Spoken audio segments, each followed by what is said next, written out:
Sir, Steve Bannon said in a recent interview that there could be plans for you to be able to run and potentially win a third term in 2028.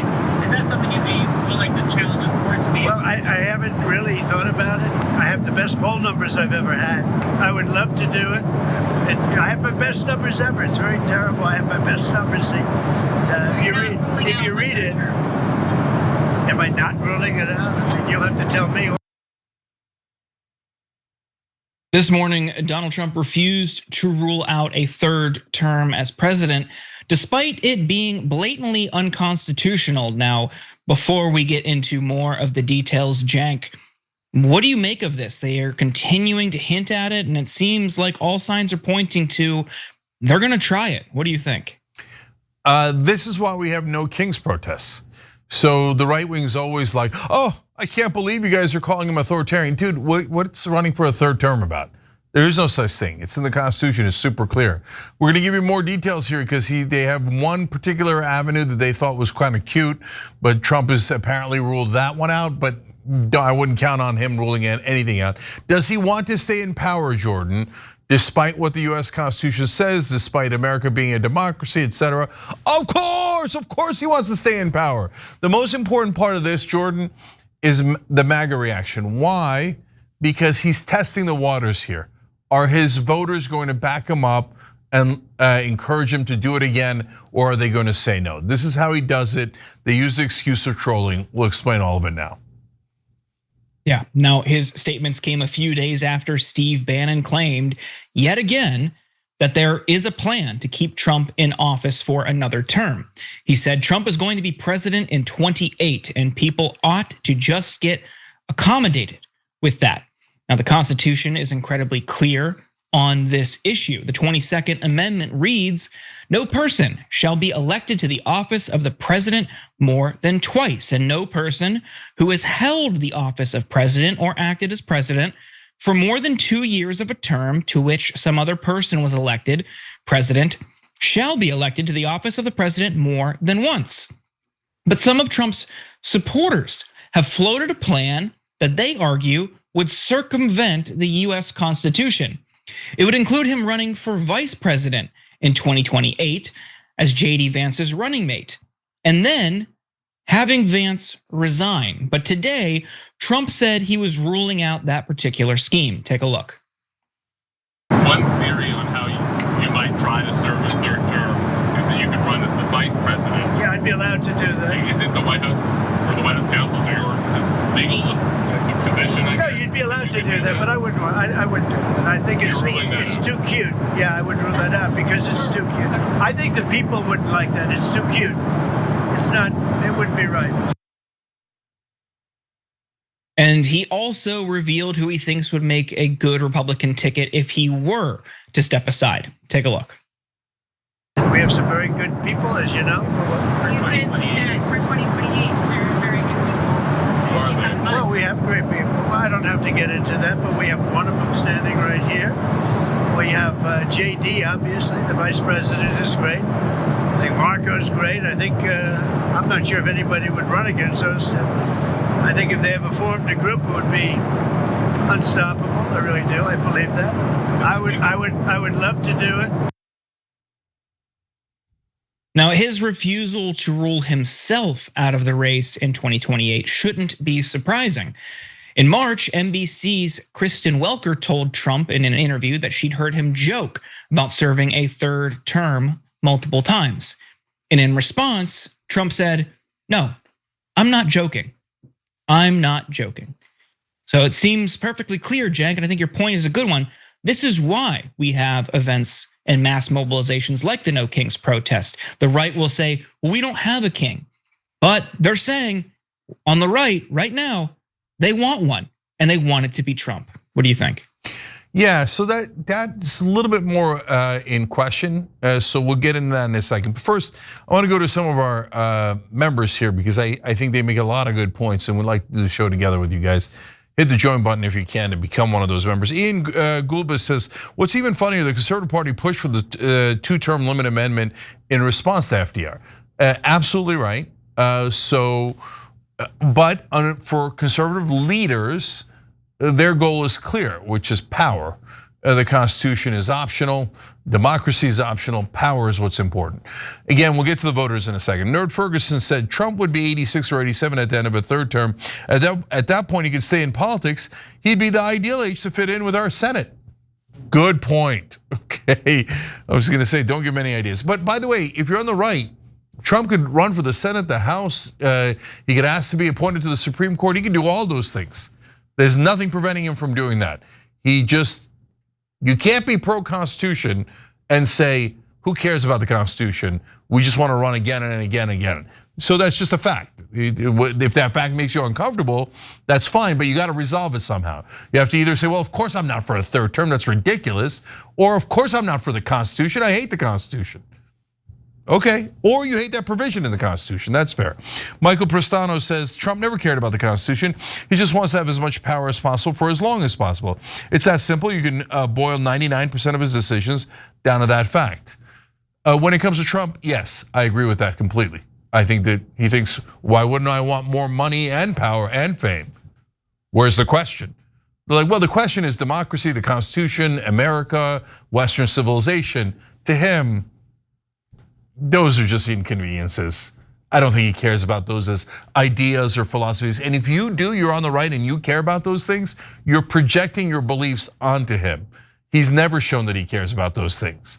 And Catch a Butterfly on Twitch says, if Cheeto gets around third term, so does Obama. In fact, that's partly what they're worried about. That's why when Steve Bannon has been asked about it, because he keeps bringing it back up, he said, oh, well, we have an idea for that. They're gonna try to move this whatever ideas they have, which is nonsense. They don't have any ideas. Their idea is, why don't we go for fascism, okay?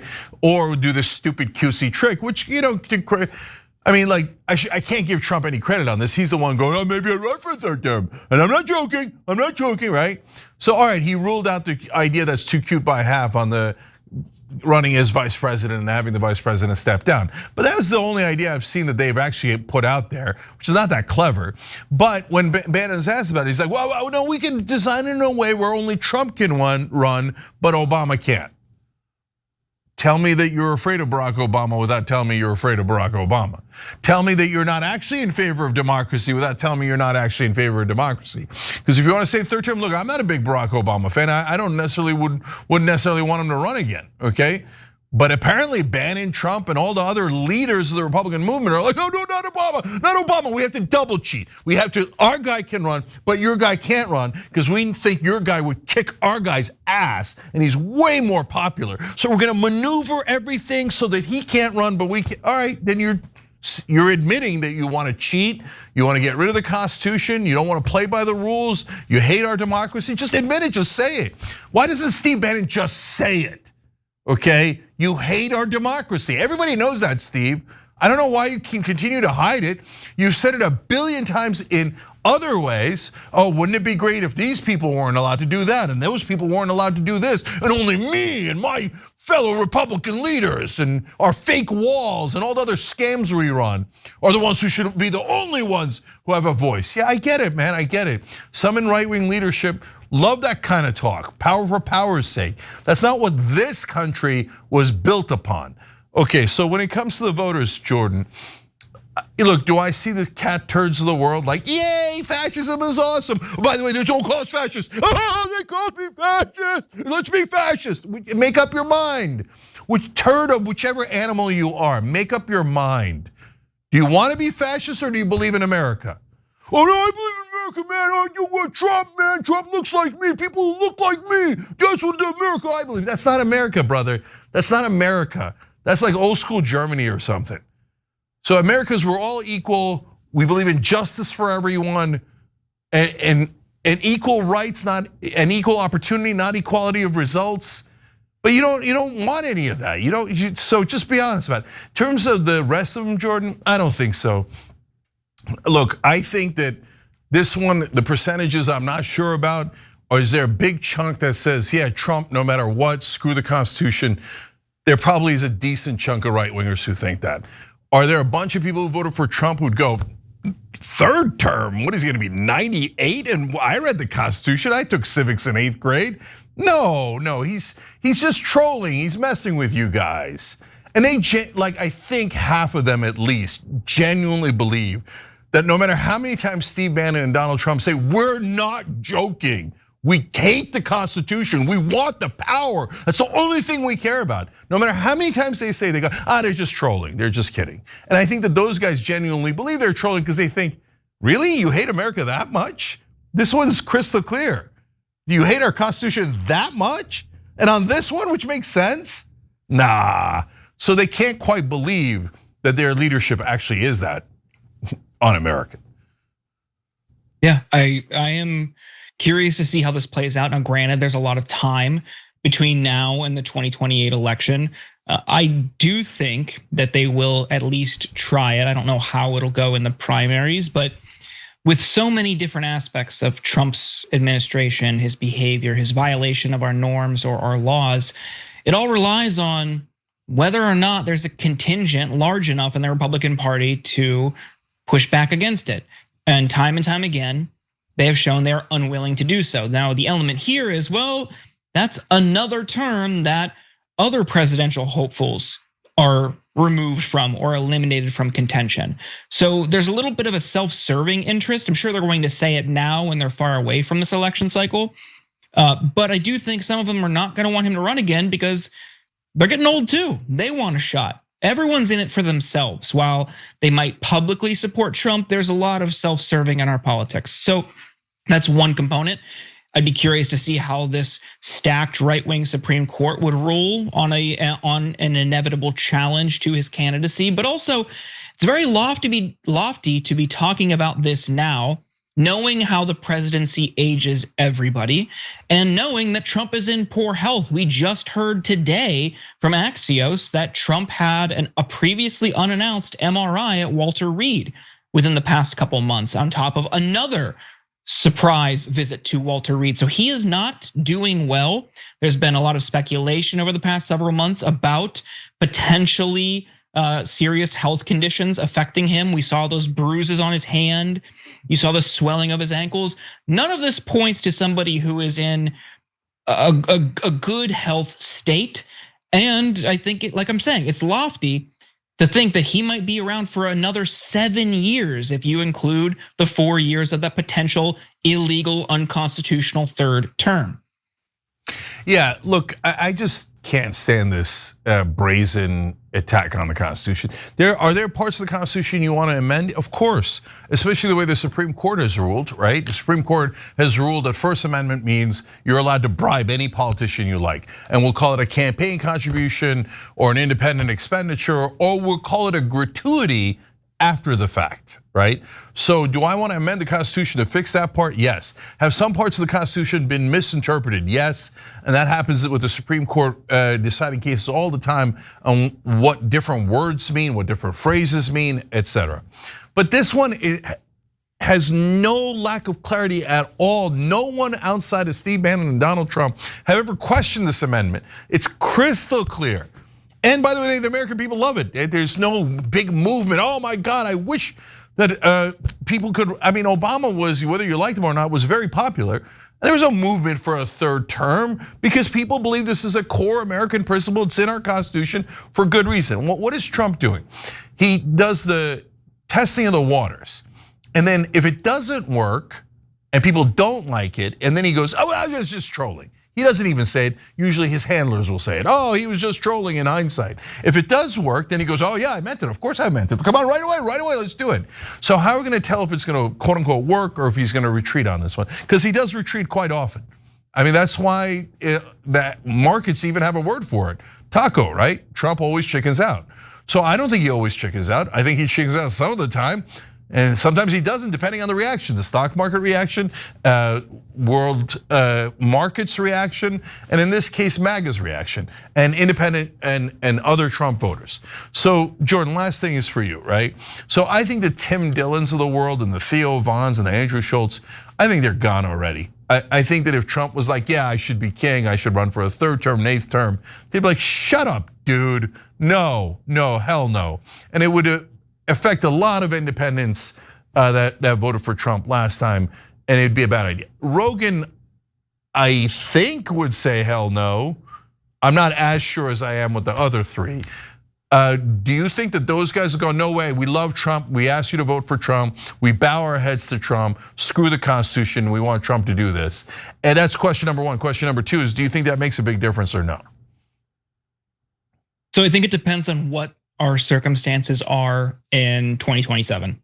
I think if some of these more systemic issues are addressed, I don't think they will be. I'm just saying, in a hypothetical scenario, say Trump has like cracked down on like private, it's laughable to think about, but things like private equity buying up homes, or there's some sort of new Trump care health plan, or wages are going up.